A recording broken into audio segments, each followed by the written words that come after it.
नमस्कार गुरुजनों और विद्यार्थियों। आइए नेक्स्ट टॉपिक शुरू करें, पार्ट 5 इम्यूनोलॉजी का। तो पार्ट 4 में जो चीज़ हम पढ़ चुके हैं, 5th पार्ट जो है टीकाकरण यानी प्रतिरक्षीकरण, ये पार्ट इससे अटैच है। तो थोड़ी देर के लिए इसको रिवाइज कर लें हम लोग। एक्वायर्ड इम्यूनिटी हमने पढ़ी दो प्रकार की, सक्रिय और निष्क्रिय प्रतिरक्षा। पढ़ा हमने कि उपार्जित प्रतिरक्षा दो प्रकार की है, सक्रिय और निष्क्रिय, एक्टिव और पैसिव। एक्टिव कब बोलते हैं? जब बॉडी खुद एंटीबॉडी बनाती है, बस इतना सा ही याद करना है। बॉडी ने खुद ने एंटीबॉडी बनाए हैं, सक्रिय। बॉडी को बने बनाए एंटीबॉडी मिले, बॉडी को यानी शरीर को बने बनाए एंटीबॉडी मिले, निष्क्रिय प्रतिरक्षा। बस अब बात करें हम लोग टीकाकरण या प्रतिरक्षीकरण किसको कहते हैं, वैक्सीनेशन। इसको एक एग्जांपल से समझो पहले आप।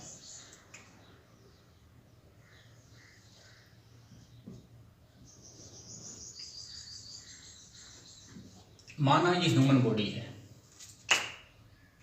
मनुष्य का शरीर, इसको हमने ये इंजेक्शन लगाया। इंजेक्शन एक जरिया है, एक साधन है हमारा मटेरियल बॉडी के अंदर डालने का। ये एक इंजेक्शन केवल एक जरिया है, हमारा जो मैटर है, मटेरियल है, उसको इसकी बॉडी में ट्रांसफर करने का। अब इसमें लिया क्या है? इसमें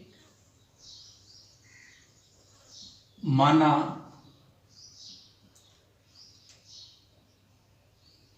ये एंटीजन ले लिए, इसमें क्या ले लिए? एंटीजन, रोगाणु भर लिए इसमें। लेकिन वो रोगाणु कैसे हैं? बॉयल किए हुए, उबाल कर मारे हुए, या कमजोर किए हुए, वीक, या कई बार रोगाणु न लेकर रोगाणु का कुछ हिस्सा ले लिया। रोगाणु का हिस्सा मतलब उसका कोई प्रोटीन ले लिया, ऐसा प्रोटीन जो रोग न करे। अब तो ये रोगाणु बॉयल किए हुए हैं, निष्क्रिय किए हुए हैं, ये डाल दिए। ये रोगाणु शरीर में आ गए,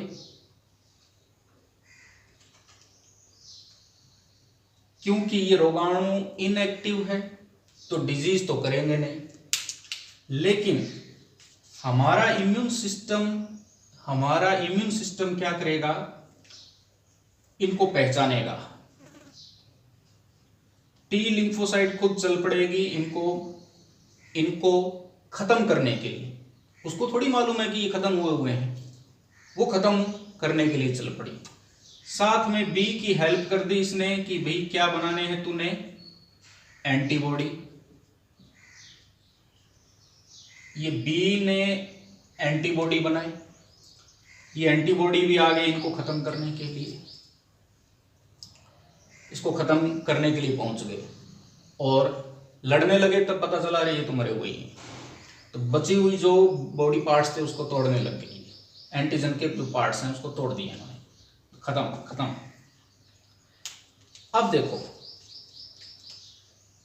अब जो ये बी जो है और ये जो टी जो है, ये क्या करेंगी? ये इसकी याददाश्त रखेंगी, याददाश्त, मेमोरी, कि ये फर्स्ट एनकाउंटर हमने किया था इस एंटीजन का। प्राइमरी इम्यून रेस्पॉन्स बोलते हैं इसको, फर्स्ट एनकाउंटर को। तो अब कई बच्चे ये सवाल कर रहे थे मेरे से कमेंट्स में कि सर ऐसा टीका क्यों बनाया जिसमें रोगाणु ही डाले जा रहे हो, क्या फायदा उसका? अब देखो फायदा ये होगा, रोगाणु आ गए, उसको मारना सीख लिया,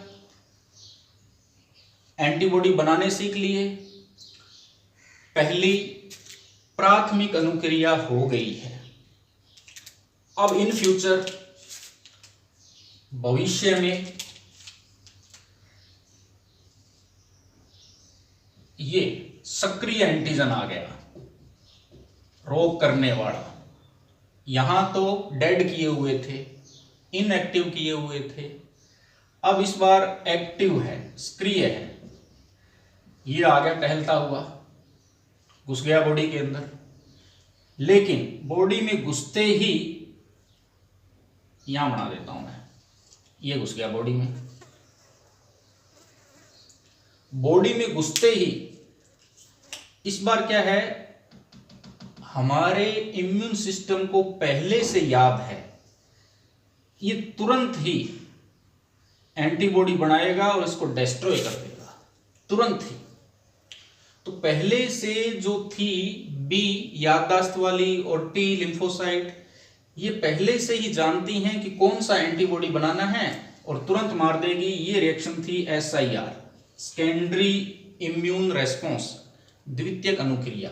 तो अब समझ में आया कि अगर ये काम न करवाया हुआ होता तो इसको पहचानने में देर लग जाती, तब तक ये रोग कर देता, ये वाला एंटीजन। तो ये मरे हुए डेड पहले से ही पहुंचाए इसलिए ताकि हमारा बॉडी इनको पहचानना सीख जाए और एंटीबॉडी बनाना सीख जाए।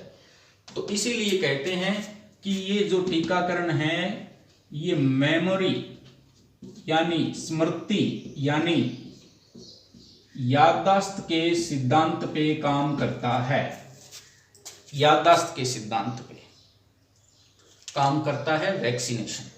और आपको एक चीज बता दूं, ये जो वैक्सीनेशन है ये कोई दवा नहीं है, दवा नहीं है, ये केवल बचाव का तरीका है, बचाव का तरीका। कहीं सोचो कि दवा डालिए, दवा नहीं है, मरे हुए रोगाणु डाले हैं। तो अब वैक्सीनेशन है, इसको भी दो पार्ट्स में आप ले सकते हैं, एक सक्रिय टीकाकरण या सक्रिय प्रतिरक्षीकरण और दूसरा निष्क्रिय टीकाकरण या निष्क्रिय प्रतिरक्षीकरण।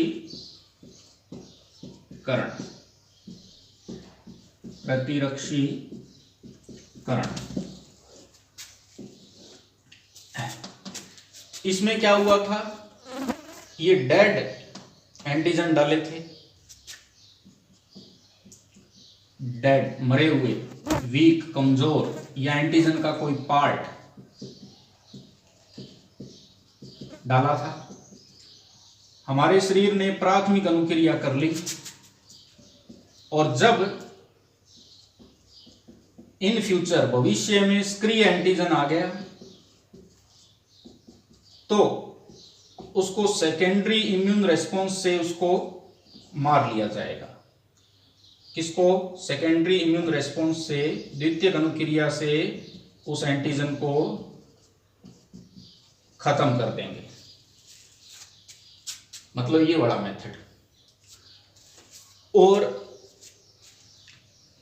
अगर मान लो कि कोई खतरनाक एंटीजन घुस गया है और हमारी बॉडी उसको पहचाने, उसके खिलाफ एंटीबॉडी बनाए, उसमें काफी लंबा टाइम लगाए, तो इतने में हो सकता है कि वो व्यक्ति मर जाए।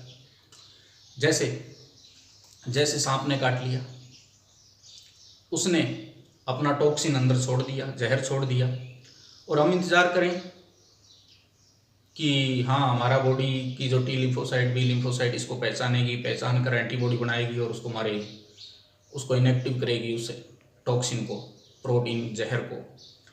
तो जब तक वो जहर निष्क्रिय हो तब तक हो सकता है हमारा काम हो जाए। तो ऐसी कंडीशन में क्या होता है, ऐसी कंडीशन में बने बनाए एंटीबॉडी ही सीधा दे दिए जाते हैं, जिसको एंटी टॉक्सिन बोलते हैं या एंटी सीरम भी कह देते हैं। तो बने बनाए डाल दिए, तो इस बार बने बनाए एंटीबॉडी डाले हैं, तो ये निष्क्रिय प्रतिरक्षीकरण या इनएक्टिव या पैसिव या इनएक्टिव वैक्सीनेशन कहलाता है। ये था एक्टिव वैक्सीनेशन।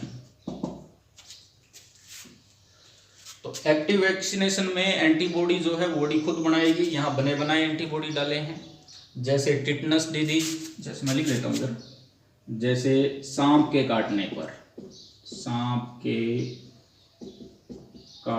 पर जैसे टिटनस।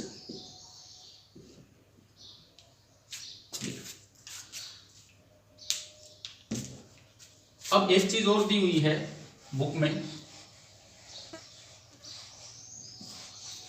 कि आजकल जो एंटीजन है वो डेड में लेकर डीएनए रिकॉम्बिनेंट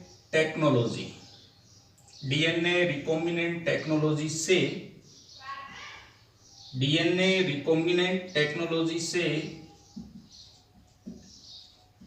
एंटीजन का प्रोटीन पार्ट यानी पॉलीपेप्टाइड चेन, इस टेक्निक से उस एंटीजन यानी रोगाणु का प्रोटीन भाग तैयार करवा लिया जाता है। किस में तैयार करवाते हैं?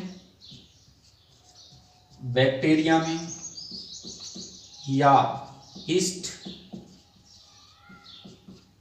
एक फंगस है, कवक है, 2013 के अंदर आया हुआ सवाल भी है। ईस्ट क्या है? बैक्टीरिया है, फंगस है, फंगस होता है 2013 पीएमटी नीट। तो इनकी हेल्प से, इस टेक्नोलॉजी से उस एंटीजन का प्रोटीन पार्ट तैयार कर लेते हैं और उस प्रोटीन पार्ट को इंजेक्शन में भर के डाल देते हैं और सक्रिय प्रतिरक्षीकरण करवा लेते हैं। एग्जाम्पल दिया है इसका,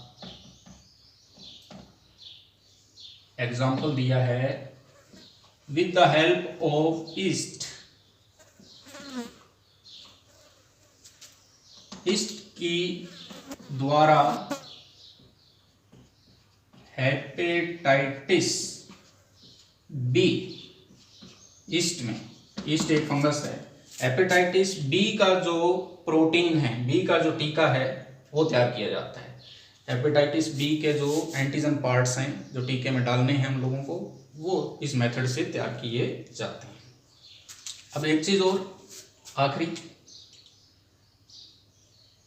बुक में नहीं दी हुई, मैं बता देता हूं वैसे ही आपको। जो टीका लगाया जा रहा है वो कोई 100% गारंटी नहीं है। ये 100% गारंटी नहीं है कि भविष्य में एंटीजन आएगा, सक्रिय एंटीजन, और तुरंत एंटीबॉडी बन जाएंगे और तुरंत मार डालेंगे। ऐसे तो फिर जितने भी दुनिया में एंटीजन हैं सबको डेड करो और डाल लो बचपन में। बाद में भविष्य में जब भी कोई एंटीजन वो एक्टिव आएंगे, हम लोगों ने पहले से ही पहचाने हुए हैं, उनको बॉडी में डलवाए थे किसी टाइम में, और अब हमारे अंदर तो एंटीबॉडी तुरंत बन जाने चाहिए, फिर कोई रोग होना ही नहीं चाहिए हमारे को। तो ऐसा नहीं है, तो ऐसे नहीं है, 100% गारंटी नहीं है, ये ध्यान रखना। तो उम्मीद करता हूँ ये चीज़ें आपको समझ में आ गई होंगी। और मैंने जब पहले कहा कि ये इससे अटैच है इस पार्ट से, तो इसका क्या मतलब था? ये जो इंजेक्शन बनते हैं इस तरह का जो वैक्सीनेशन है, ये इसी के अंदर ही पढ़ चुके हैं हम लोग, इसी के अंदर आता है। क्यों? क्योंकि इसमें बने बनाए एंटीबॉडी डाले जाते हैं, बने बनाए एंटीबॉडी, और ये जो है ये इसका पार्ट है। क्यों? क्योंकि ये इस प्रकार के वैक्सीनेशन थे जिसमें रोगाणु डाले थे मरे हुए, निष्क्रिय किए हुए, और उन रोगाणुओं के खिलाफ एंटीबॉडी किसने बनाए थे? बॉडी ने। तो जब बॉडी एंटीबॉडी बनाए, यहां मैंने लिखा भी था पहले, जब बॉडी जो है, बॉडी के द्वारा एंटीबॉडी फॉर्मेशन होती है, बॉडी के द्वारा एंटीबॉडी बनाए जाते हैं। तो आपको ये समझ में आ गया होगा कि इंजेक्शन में रोगाणु जो है वो मारकर क्यों डाले जाते हैं, आपको समझ में आ गया होगा। क्यों?